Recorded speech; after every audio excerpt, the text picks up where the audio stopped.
Ada salah satu yang diajarkan kepada Nabi Ibrahim alaihissalatu wassalam, yaitu tanaman-tanaman surga. Ya Muhammad, kata Nabi Ibrahim, ya mur ummataka, perintahkanlah kepada umatmu, fal tuksiru girasatal jannah, agar mereka memperbanyak tanaman-tanaman surga. Wa ma girasatul jannah ya Rasulullah, ya Ibrahim, apa itu tanaman surga? Salah satunya tanaman surga kalimat la haula wala quwwata illa billahil aliyil azim. Perbanyak itu baca la haula wala quwwata illa billahil aliyil azim. Baru kalimat sesudahnya lagi subhanallah walhamdulillah wala ilaha illallah wallahu akbar. Bismillahirrahmanirrahim. Assalamualaikum warahmatullahi wabarakatuh. Alhamdulillah, alhamdulillahilladzi faddala bani Adam bil ilmi wal amal, wassalatu wassalamu ala sayyidil arabi wal azam, wa ala alihi wa ashabihi yanabi'il ulumi wal hikam, amma ba'd. Yang saya muliakan Al-Mukarram pengurus masjid, silaturahmi beserta jajarannya, tokoh masyarakat, alim ulama, wabil khusus barisan kaum bapak, ibunda saya, insyaallah kita termasuk hamba-hamba yang dimuliakan Allah Subhanahu wa taala. Amin. Amin ya rabbal alamin. Untuk kata yang paling indah Bapak Ibu yang dimuliakan Allah, Masya Allah, antarkan usia kita masuk pada bulan yang penuh berkah, yaitu termasuk bulan Sya'ban, yaitu Sohbatul Khair, yang mana Sya'ban itu adalah di dalamnya ada yaitu satu cabang-cabang kebaikan. Maka seorang ulama besar yang bernama Sayyid Muhammad bin Alawi Al-Maliki membuat satu kitab Maza bi Sya'ban. Saking mulianya ini bulan Sya'ban. Kenapa? Salah satunya adalah bulan sholawat, karena ayat Allah Subhanahu wa taala yang turun pada bulan Sya'ban itulah ayat yang sengaja adatnya dibaca oleh seorang Bilal. Innallaha wa malaikatahu yusholluna 'alan nabi ya ayyuhallazina amanu sallu alaihi wa sallimu taslima. Maka ini perbanyaklah aksiru as-salata ila nabi sallallahu alaihi wasallam. Jadi Bapak Ibu, bulan ini kita perbanyak membaca salawat. Salawat dan salam atas junjungan alam siang dan malam kita ucapkan ayahanda ibunda dan ucapan Allahumma salli ala sayyidina Muhammad wa ala ali sayyidina Muhammad. Adapun tema diberikan pengurus masjid silaturahmi adalah berkaitan dengan infak sedekah. Ya Pak ya? Ya Bu? Infak dan sedekah. Pak Ustaz, apa sih bedanya infak sedekah? Ini senantiasa sering kita dengar. Ada istilah infak, apa sedekah? Apakah ada persamaannya? Apakah memang beda? Ya dari segi kalimatnya sudah berbeda. Ada infak, ada sedekah. Supaya kita lebih cerdas. Mana ini? Sebenarnya saya berinfak atau sedekah? Nah, maka ini akan kita bahas pada waktu yang singkat ini, bainal maghrib wal isya, insyaallah berkah. Apa itu infak Ustaz? Infak itu diambil dari kata nafaqo. Nafaqo itu mengeluarkan. Itu secara bahasa. Ya Bu ya? Jadi nafaqo, infak diambil dari kata nafaqo. Jadi mengeluarkan. Secara istilah adalah mengeluarkan harta benda di jalan yang benar, di tempat yang benar. Jadi infak itu mengeluarkan harta benda di jalan yang benar. Ini baru secara bahasa dan istilah. Itu infak. Kalau dia sedekah, asal kata sedekah adalah sedekah benar, jujur secara bahasa. Tapi kalau dia secara istilah, dia adalah menyalurkan, memberikan sesuatu di tempat yang benar, tujuannya dalam kebaikan. Maka itu secara umumnya namanya sedekah. Ya Pak ya? Kalau bicara tentang infak dan sedekah, jadi karena ada poin-poin yang tertinggi adalah zakat. Di bawah zakat ada namanya infak. Di bawah infak ada namanya sedekah. Di bawah itu ada namanya wakaf. Ini Pak. Bagi kita kadang-kadang bisa apa ya Ustaz, beda-bedakan mana infak, mana wakaf, mana hibah, mana wasiat. Nah, makanya kita mengaji Pak. Ya Bu ya, mengaji. Nah, dikit-dikit bertambah ilmu kita. Lalu apa bedanya? Kalau dia infak, kalau dia material, mesti benda. Ya, jadi kalau dia infak kata para ulama, khususnya Syekh Al-Imam Fahrul Razi, dia material, benda. Contoh, Pak Haji atau Pak Ketua Masjid Silaturahim, saya ini ada 13 sak semen, saya infakkan ke Masjid Silaturahim. Kalau bentuknya benda, itulah namanya infak. Baik dia duit, material, apapun dia, itu namanya infak. Kalau sedekah lebih luas. Kalau sedekah dia lebih luas cakupannya. Makanya dalam hadis Sahih Al-Bukhari, kullu ma'rufin sedekah. Setiap kebaikan hal yang baik itu bisa bernilai sedekah. Nah, ini bedanya. Jadi sedekah dia lebih luas, kalau infak beda. Kalau wakaf beda. Kalau wakaf mesti memenuhi 4 syarat. Dia ada orang wakif yang berwakaf, ada maqub alaih yang diwakafkan, mesti ada yang diwakafkan, dan ada benda yang diwakafkan, dan ada ijab qabul. Makanya nggak ada istilahnya kotak wakaf. Ini yang ada kotak infak. Maka kita tidak ikut mengurus tapi membuat kotak sedekah, ya, kotak infak. Karena yang lebih tepat adalah kotak infak. Karena nanti kalau dibuat nanti kotak sedekah, nanti asal lewat nanti ini infak, kita senyum cukup, ya Pak ya. Senyum aja kita, biasa dulu ya. Asal lewat infak senyum dia, ya. Lewat infak, lewat dia kotak. Makanya dia kotak infak. Jadi kalau sedekah cakupannya luas, kalau infak, kalau di dalam Quran infak tuh ada infak yang wajib, itulah nafkah. Itu diambil asal katanya juga dari infak. Nunfaq itu infak yang wajib. Seperti apa Ustaz? Kalau infak yang wajib, nafkah suami, memberi nafkah kepada istri itu wajib. Ya Bu ya. Jadi suami memberi nafkah kepada istri itu wajib, bukan sunnah Bu. Ya, jangan buat sunnah. Kalau sunnah nanti telantarkannya ibu nanti. Ya Bu ya. Nah, tapi wajib.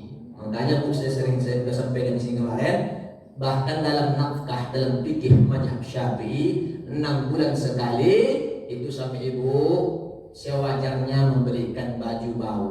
Apa? Baju baru, bau pula. Baju ada diberikan Bu? Ada diberikan Bu? Hah? Jujur kali Bu. Jangan jujur kali Bu. Ini ramai orang. Mahal suami kita nanti. Ya, minimal 6 bulan. Saya posten juga setiap bulan beli baju Shopee, ya. Nah, 6 bulan minimal hukum wajibnya. Kalau jadi sudah dikasih dia tidak tempat bernaung, minimal makan 2 kali atau sekali, itu sudah dapat minimal kewajiban seorang suami. Bu, kalau ditengok dari segi mazhab, itu dikasihnya ibu makan sekali dalam sehari dan ada tempat ibu bernaung, itu sudah minimal kewajiban nafkah. Ya Bu ya, minimal kewajiban nafkahnya. Itu kan 3 kali Bu ya. Minimal wajibnya 1 kali. Ibu berapa kali makannya? 4 kali. Itu bedanya kita dengan sahabat Nabi. Kalau kita sahabat Nabi sedikit makan. Kalau kita umatnya ini kadang-kadang dikit-dikit makan. Dikit-dikit makan. Nah, ibunda ayahanda yang Allah Subhanahu wa taala. Itulah infak. Lalu infak yang ada, infak yang kedua namanya infak yang sunnah. Itulah nanti yang pertama lil walidain, kepada kedua orang tua. Enggak bisa kita Bapak Ibu zakat kepada orang tua. Nah, ini zakat saya ini zakat saya. Enggak bisa. Karena orang tua itu termasuk yang wajib kita nafkahi. Tapi infak ya. Kita berikan sesuatu, contoh gaji kita 3 juta sebulan, kita kasih 500.000. Itu infak yang paling utama dan paling afdal ilal walidain. Jadi infak itu ada poinnya 5 nanti. Pertama untuk kedua orang tua. Oh ini hebat. Ya, bapak-bapak, ibu-ibu, khusus bapak-bapak yang kerja, apalagi masih punya orang tua, minimal kasih dalam sebulan, ya. Tidak usah takut di sebelah.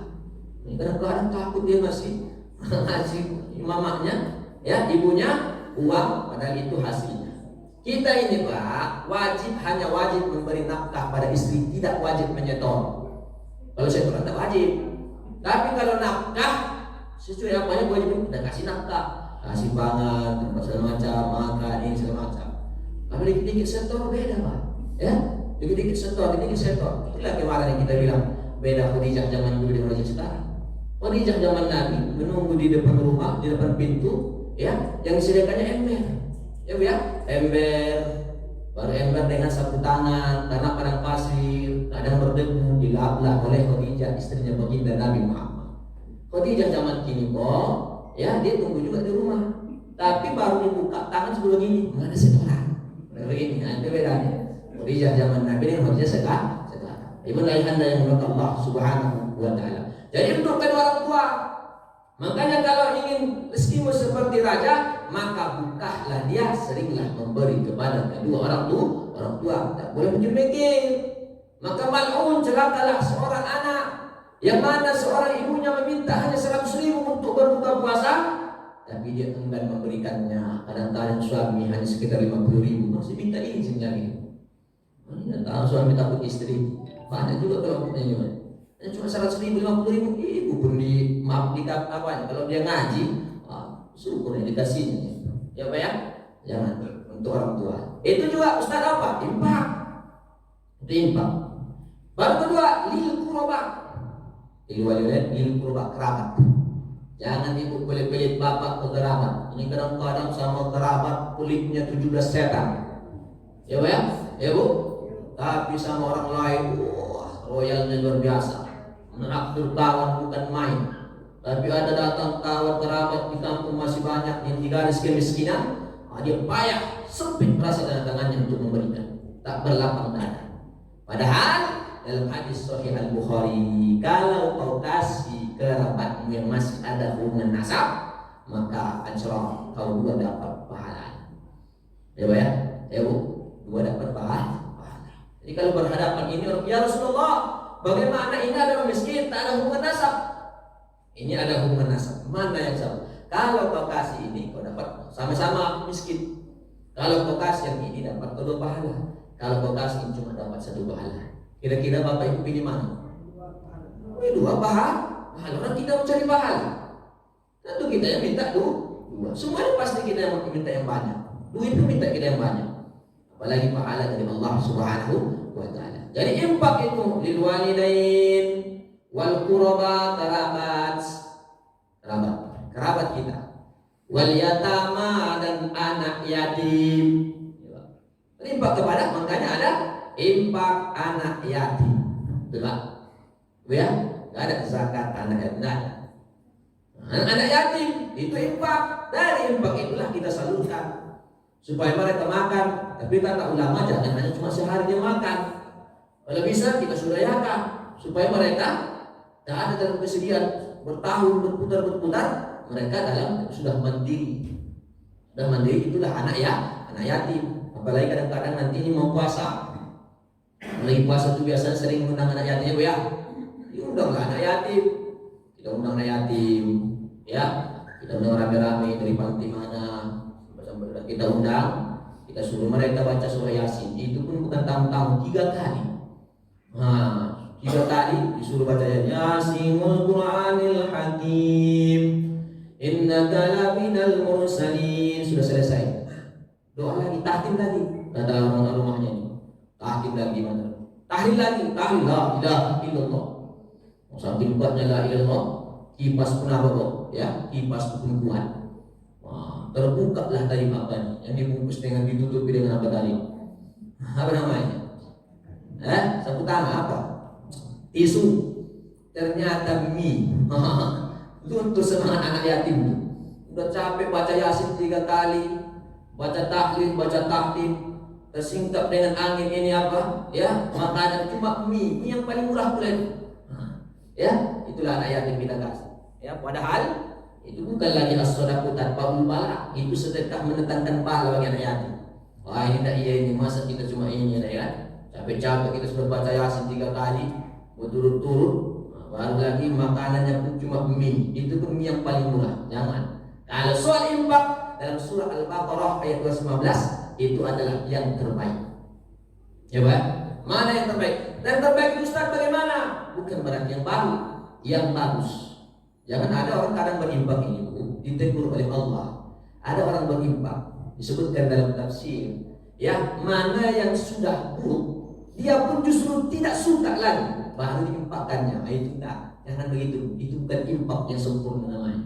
Ya, ya. Jadi kadang-kadang kita berimpak antara kita sudah tak suka, sudahlah tak suka, itu yang paling buruk. Enggak. Kalau soal impak, pilih mana yang bagus. Itulah yang kita impakkan. Apa ya?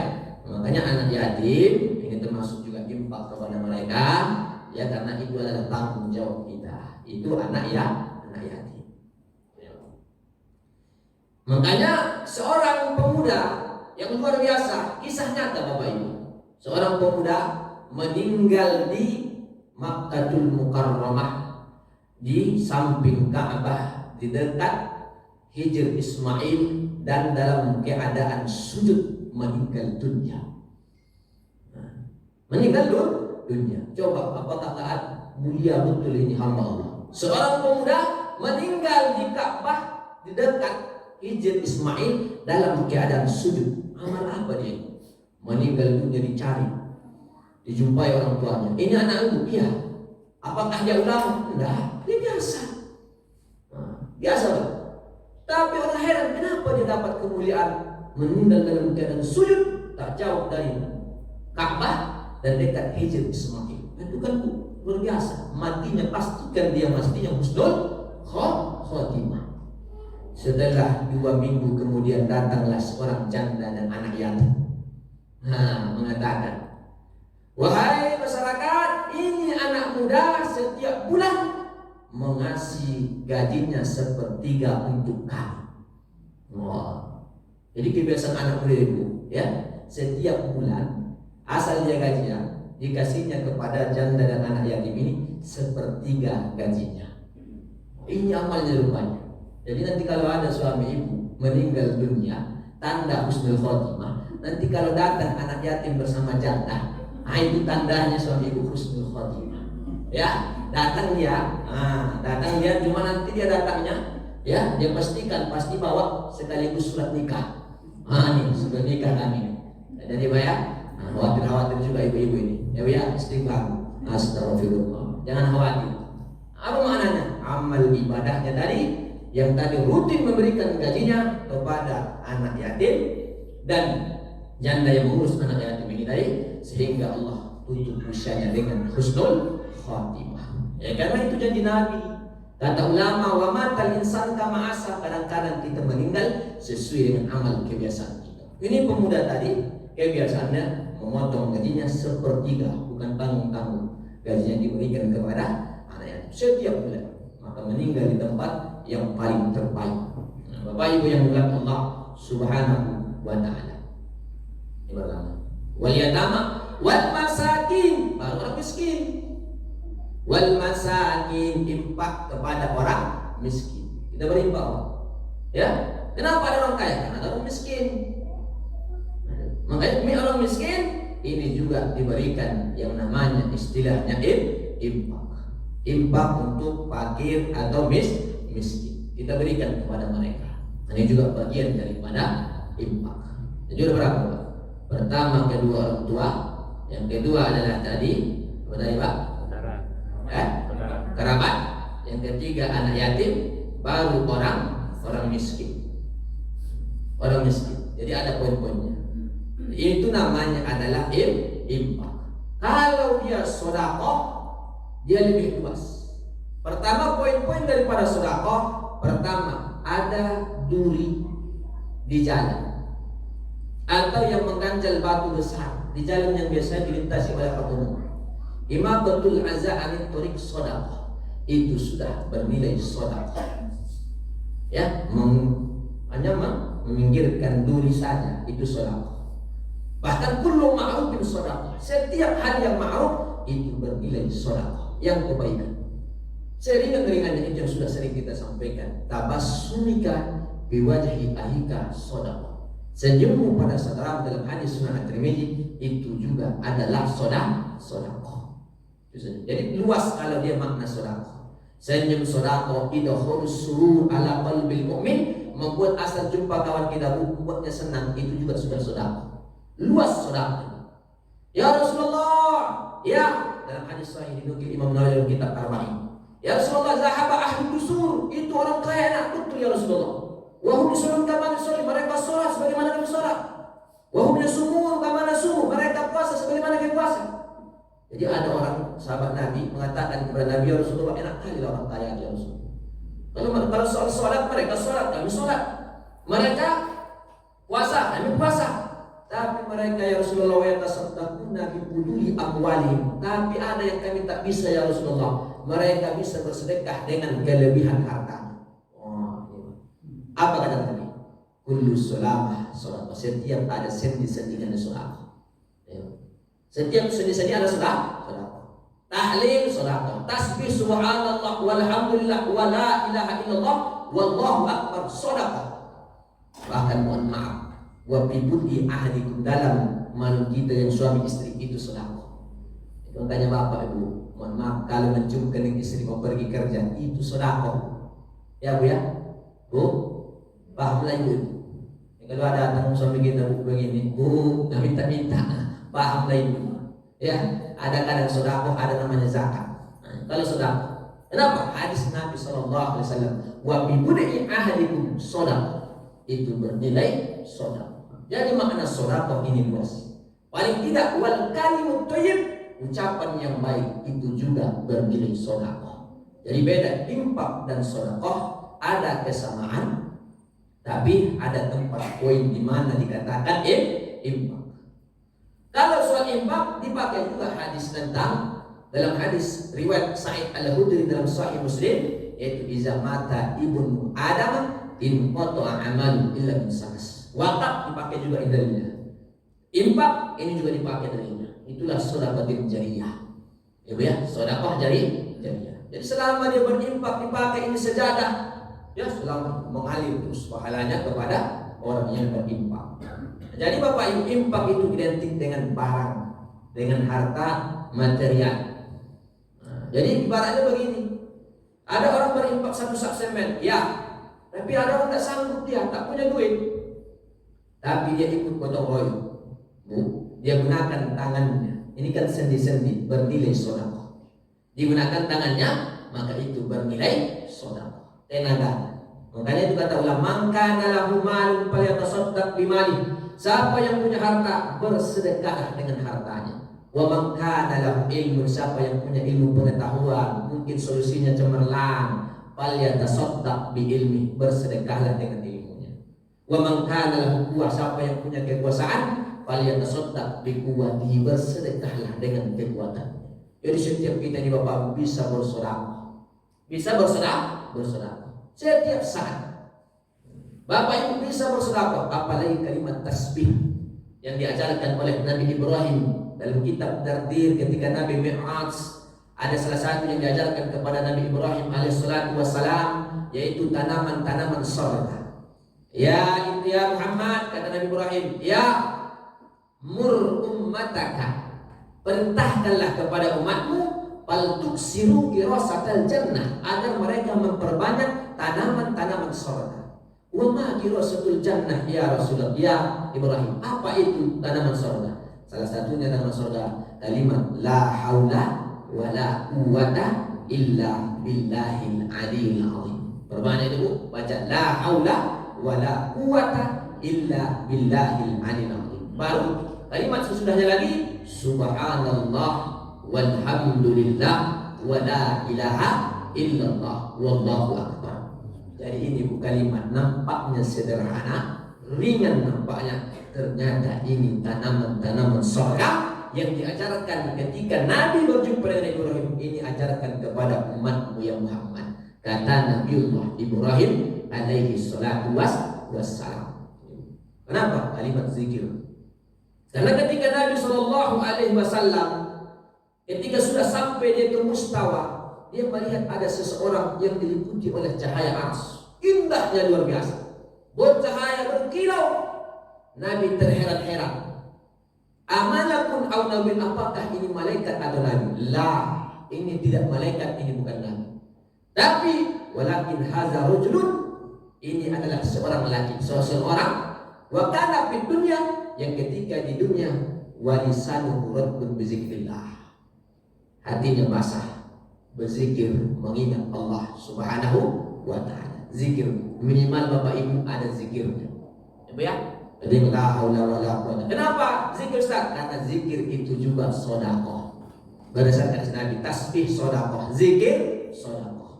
Paling tidak tadi Abdul zikir itulah kalimat la ilaha illallah. Abdul zikri la ilaha illallah, la ilaha illallah. Kenapa? Karena kalimat la ilaha illallah termasuk kalimat yang memperbaharui iman. Begitu kata Syekh Muhammad Mutawalli As-Sahawi, ada kitabnya namanya Jaddid Imanaka, perbaharui imanmu. Dinukil satu hadis Nabi riwayat Abu Hurairah, jaddid imanakum biqauli la ilaha illallah, la ilaha illallah. Makanya kalau bapak ibu meninggal ada yang mau sakaratul maut, ini lakinu mautakum la ilaha illallah. Ini nggak ada hilang, ya Bu ya, tidak ada hilang. Siapapun orang, kalau nampak sudah boro-boro ya, apa yang sudah mau mati sekarang, ucapkan la ilaha illallah. Tapi bapak ibu dalam fiqhul manhaji, jangan bapak paksa. Ini kadang-kadang supaya takut dia nggak sempurna mengucapkannya, dipaksa. Padahal ini bapak ini sudah mau sakarat, masih dipaksa, tak boleh. Kalau sudah payah, lidahnya sudah keluh, paling tidak ucapkan Allah, Allah, Allah. Dan jangan dipaksakan dia mesti mengikuti bapak atau ibu. Pak, la ilaha illallah. Cepat la ilaha, dipaksanya bapak. Padahal sudah mau mati, tak boleh. Paling tidak kita dengarkan bisikan dari telinga sebelah kanan. Begitu di dalam kitab Al-Majid, la ilaha illallah. Tak usah dipaksa dia mengikuti la ilaha, kecuali masih bisa. Kecuali masih bisa. Nah, ini Bapak Ibu yang dimuliakan Allah Subhanahu wa taala. Jadi hanya beda persamaan sedekah dengan infak. Di sinilah perbedaannya. Tebak Bapak Ibu ya? Bu, paham kira-kira? InsyaAllah Pak. Bapak paham kan? Nah, ini kadang-kadang udah berapi-api kita mungkin tak paham-paham juga. Nah, penting itulah kita bisa melakukan infak sedekah. Kalau dia zakat, dia ada ketentuannya Pak. Kalau zakat ada ketentuannya, ada haulnya. Ya, paling tidak dia punya nisabnya 85 gram emas, sekitar 20 dinar. Yang 4,25 itu sekitar 85 gram dan dia punya haul. Itu zakat. Dan zakat itu yang namanya zakat sudah tertentu 8 asnaf. Ada 2 zakat, zakat mal, zakat fitrah, 8 asnaf tertentu. Kalau dia infak sedekah semuanya, ya, termasuk bagian sedekah memberikan infak itu termasuk kepada ya panti jompo, maksudnya orang yang tua yang sudah tua tak bisa bekerja Bu, itu juga kita kepada mereka. Kalau pengemis Ustaz, kalau pengemis bagaimana? Disebutkan dalam kitab Bughiyah Al-Murtasyidin, bolehkah kita beri orang pengemis uang? Ini terlepas dari apa ya, himbauan pemerintah, Pak ya. Bolehkah kita beri pengemis uang? Kalau kita tahu pengemis ini tadi, dia tadi kalau kita beri pasti hal-hal yang bersifat maksiat, maka tidak boleh diberikan.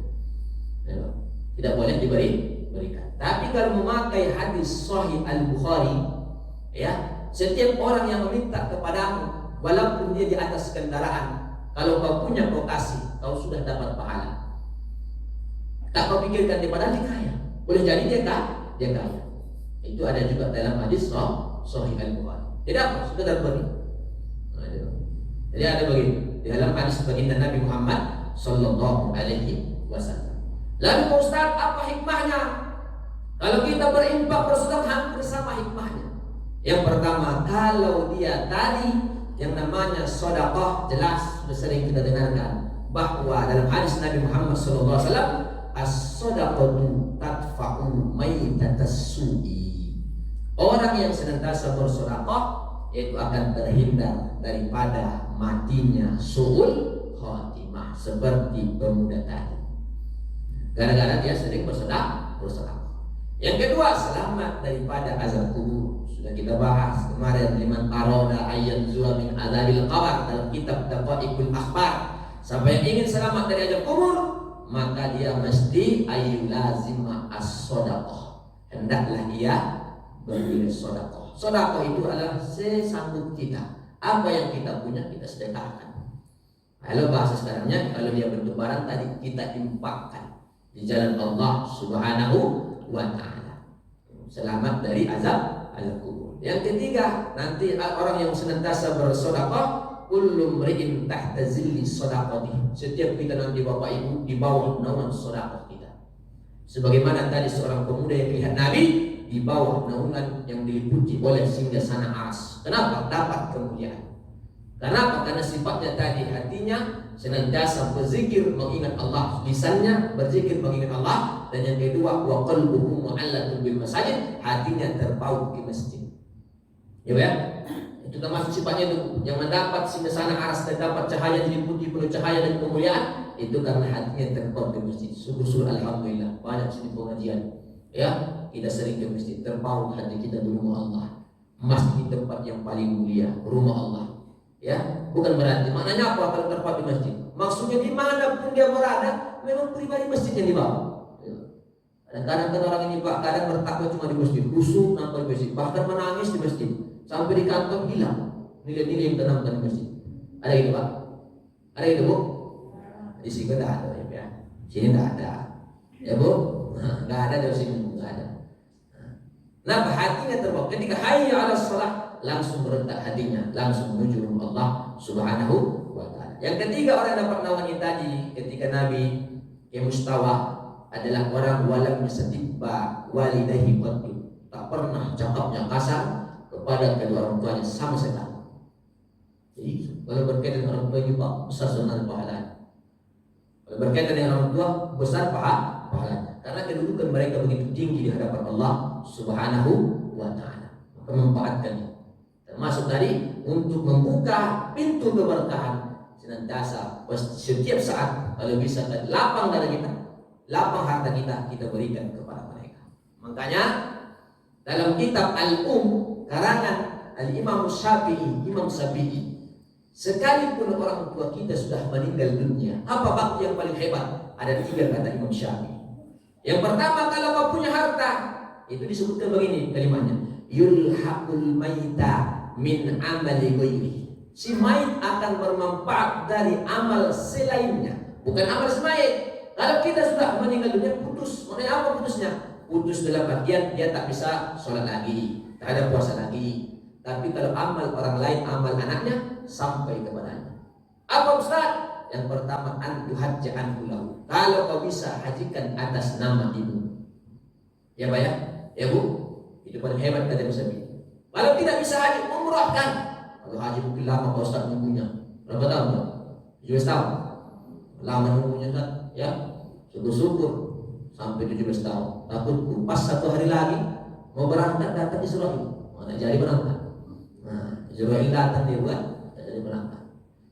Yang kedua, antusaddaqu anhu lahu. Kau bersedekah atas namanya. Nih, satu saksemen ya, atas nama pahalanya saya sampaikan untuk kedua orang tua saya sama. Kata Imam Syafi'i. Yang ketiga, wadu'a, berdoa. Keduakan kedua orang tua. Makanya jangankan selevel kita, Imam Ahmad yang hafalannya 1 juta hadis. Ya, yang sendal kasutnya saja dalam kitab Ar-Ruqyatus Syar'iyyah ditakuti setan. Imam Ahmad sandal terbuat dari kayu, hanya dipakai untuk ke kamar mandi. Maka dalam kitab Takrirudus Sajidah itu sunnah Pak, kalau ada sandal itu dibuat di masjid untuk ke kamar mandi, menghindari kena najis. Itu termasuk adab-adabnya. Sandal termasuk dia ada duduk, saya tengok 2 itu. Wah, itu juga adabnya itu Pak. Di kitab ada itu Pak. Ya, ada tempat duduk kalau duduk, sunnah lebih duduk. Karena ada jadi Pak, 2 sunnahnya dulu. Kalau dia seperti itu Ustaz, kalau seperti itu alternatif terakhir. Kalau sudah kosong yang ini, ya ini yang ada, itu alternatif terakhir Pak, khusus laki-laki. Ya, kenapa? Karena memang adabnya lebih afdal dia dulu. Paling tidak level hukumnya dalam mazhab Syafi'i hanya makar. Kenapa? Yang diilat di situ adalah supaya jangan kena najis. Bapak Ibu yang berkat Allah Subhanahu wa Ta'ala.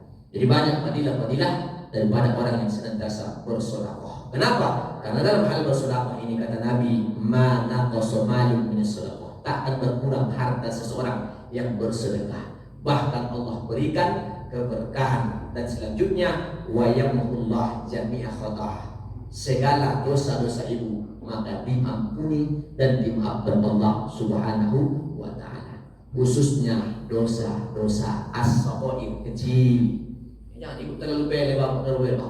Yang khususkan dosanya besar, udahlah rajin saya bersedekah. Enggak, kalau dosa-dosa besar mesti bertaubat. Kalau dosa besar mesti bertaubat. Tapi kalau dosa-dosa kecil itu maka dengan sedekah. Dengan sedekah. Bala, maka as-sedekah itu tadfa'ul bala. Sedekah juga bisa menolak bala, mara bahaya dari Allah Subhanahu wa taala. Bahkan menutup sekitar 70 baban minal bala, 70 bala disebabkan keberkahan sedekah. Inilah mulianya sedekah. Infak dan sedekah ini salah satu amal yang bisa nanti kalau dia berbentuk amal jariah mengalirkan nahar seperti sungai ila qabrina, kepada kuburan kita, bisaubin wa ajrin minallah, dengan pahala yang besar dari Allah Subhanahu wa taala. Berapa menit lagi? 3 menit lagi. Mungkin ada pertanyaan di antara Bapak Ibu, kami persilahkan. Wah. Ada Bu? Dah mau habis waktunya soalnya kan? Akhirnya, assalamualaikum warahmatullahi wabarakatuh.